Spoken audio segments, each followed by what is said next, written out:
Hey folks, welcome in here to the News 12 Now desk. Thanks for joining us. Right at about 7:30 on our Tuesday morning. Nick Proto, Tim Strong here.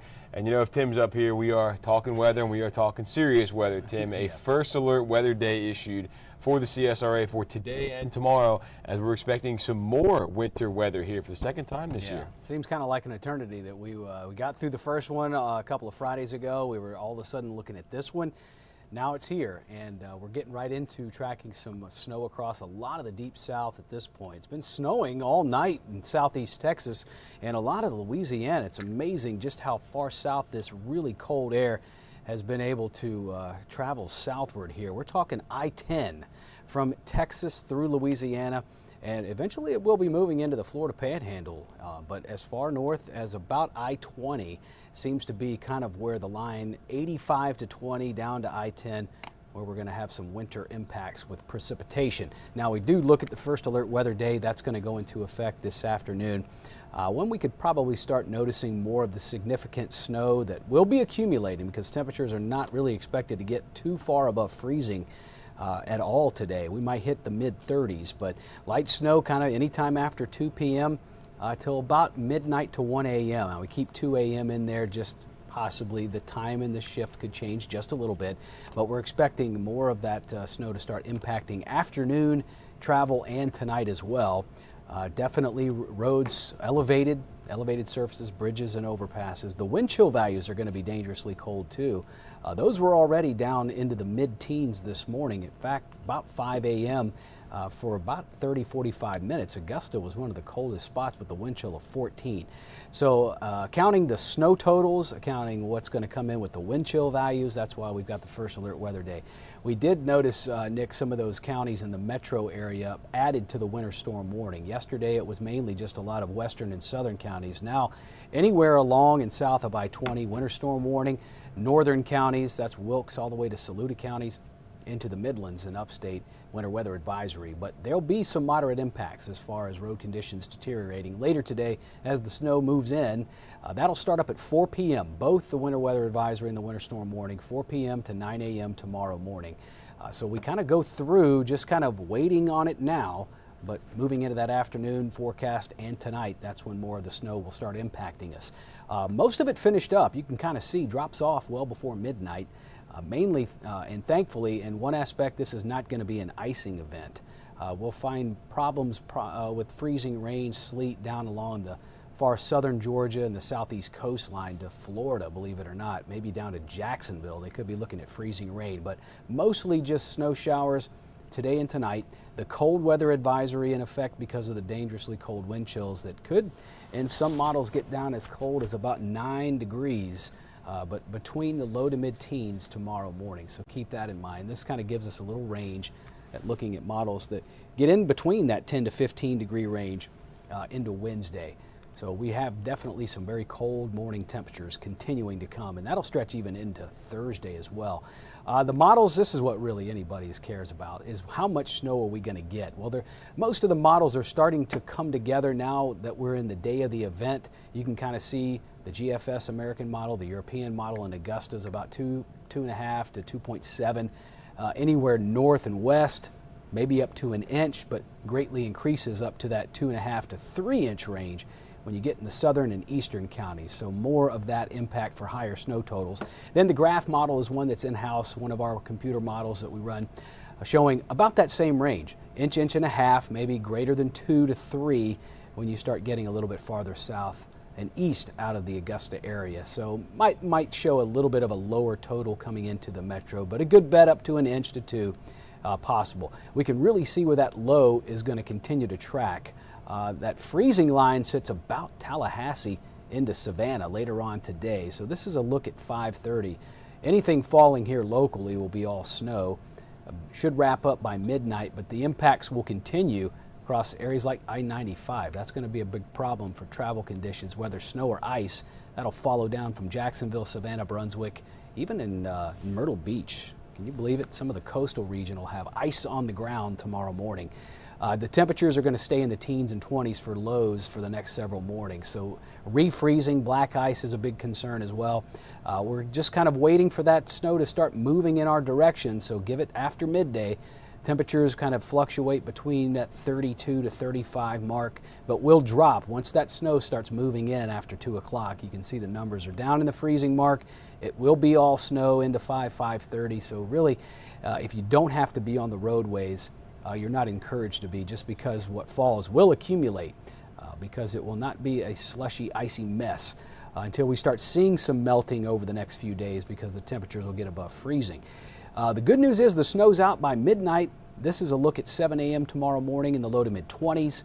We'll manage to get up just about the lower mid 30s. So we really don't spend a whole lot of time above freezing tomorrow afternoon. The sun will be out, so just a little above freezing, and in full sun, we'll have some melting. Keep in mind, we go to the 20s by early Thursday, so black ice and refreezing over some of those elevated surfaces will be possible. Even all the way into Thursday, we're not much better than the upper 30s through the entire day there. So we're just looking at keeping these driving tips in mind. We can't say them enough. Increase your distance and just don't be in a rush. Certainly don't use cruise control if you're out on the interstate traveling later on today and tonight. Just pump the brakes. Nothing slamming on the brakes, and you'll find out. We're in the mid 20s currently right now. We're about as cold as 23 from Sparta to 28 here in Augusta. It's felt like upper teens though. Our wind has been 5 to 10 throughout this morning. That's what we're going to stay with. The snow chances greatly increase in the afternoon, and we're looking at highs maybe just about 35, 36, and that could be pushing it. We might just see about freezing to 33 as the snow moves in. So first alert weather day through tomorrow. Morning lows are still going to be in the teens and 20s, so refreezing still a good possibility of things that melt Wednesday afternoon, Wednesday night, early Thursday. But by the weekend, it looks like 50s. Boy, that's a heat wave coming, Nick, getting after these couple of days. So really just kind of I'd say a 36, almost 48-hour period of some really cold air that's going to be around. So the snow not falling yet, that will definitely be more of an impact this afternoon. So Tim, what would you say is a difference between this one, if any, a difference between this one and the storm we had a week or two ago now? The ice. The ice is not going to be the problem. It's going to be snow, and that's good news. Now the ice, I say no ice, but refreezing is going to be black ice that you can't see when you're driving, when we have the melting that will occur. But that isn't really the biggest problem. Freezing rain, sleet is not something we're going to see. It's an all snow event. That is good. We did see quite a few accidents out on the road when we had the event last time, and you know, black ice, like you said, can be dangerous quickly. So like we've been saying, if you don't have to be out, don't. Just stay home. Call it a day. A lot of kids are home from school or coming home early. We'll actually go ahead and pull that up here. We're going to take a quick 2-minute break. When we come back, we'll take a look at school closures for the day.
All right, welcome back here, folks. Let's talk about a little bit of the impacts of this storm on our local school districts. If you go to our website, WRDW.com, you'll see this closings and delays banner right here, this orange-looking banner.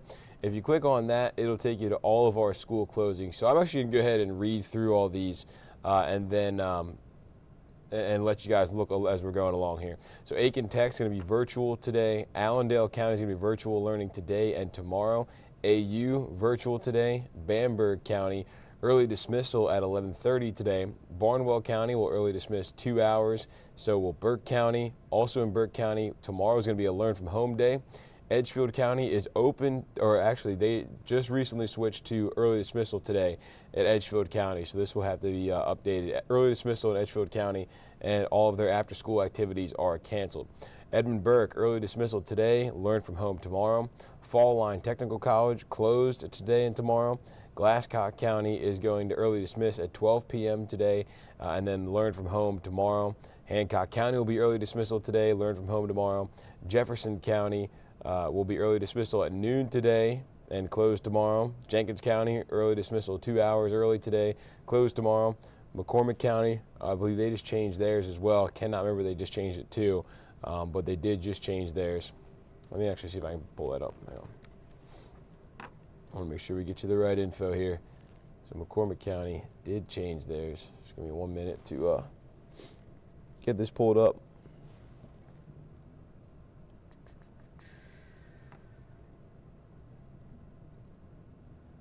Let's see. There we go. McCormick County will be doing early dismissal today, and then tomorrow will be an e-learning day. So that is McCormick County updated there.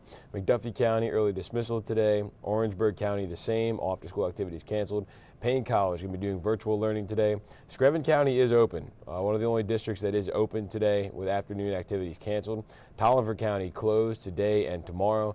Tall Pines STEM Academy, virtual learning today and tomorrow. Warren County, early dismissal 2 hours today, closed tomorrow. Washington County, virtual learning today and tomorrow. And Wilkes County, early dismissal 3 hours today. Again, that is on our website, WRDW.com, under this closings and delays. We've got all different types of stuff here for you to stay informed. Winter weather, that's the big one here, all that winter weather that we're seeing, and all of our latest news and weather as well. So if you make sure you have our WRDW app downloaded, this will give you every alert that we send out. Also, if you have our WRDW First Alert Weather app, that'll give you up-to-date notifications, real-time notifications with just areas that pertain to you. So you can customize those notifications, and that is the most accurate weather radar that you're going to find here in the CSRA. So make sure you have those two apps downloaded so you don't miss anything that's going on.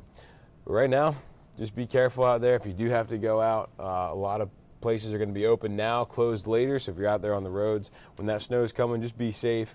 It can get slick very quickly, especially if we do get that refreeze, get some black ice out there. You're not going to be able to see it, and it is going to be hazardous for you as you're on the road. So just stay safe and try to stay home if you can. That's going to wrap things up for right now. We'll have more on this all throughout the day. We know Governor Kemp is set to speak, I believe, at 10:30 this morning about preparing the state for the winter weather that we're going to see. So we'll be sure to keep an ear on that, maybe stream that for you, bring you guys the latest updates on what's going on there. Garnett Johnson also set to speak today. It's the State of the City address, so not sure if he's planning on talking about this winter weather, but we will listen to that as well and bring you any updates that you need to know. All right, we'll go ahead and wrap things up there. Stay safe, and we'll be back a little bit later on this morning.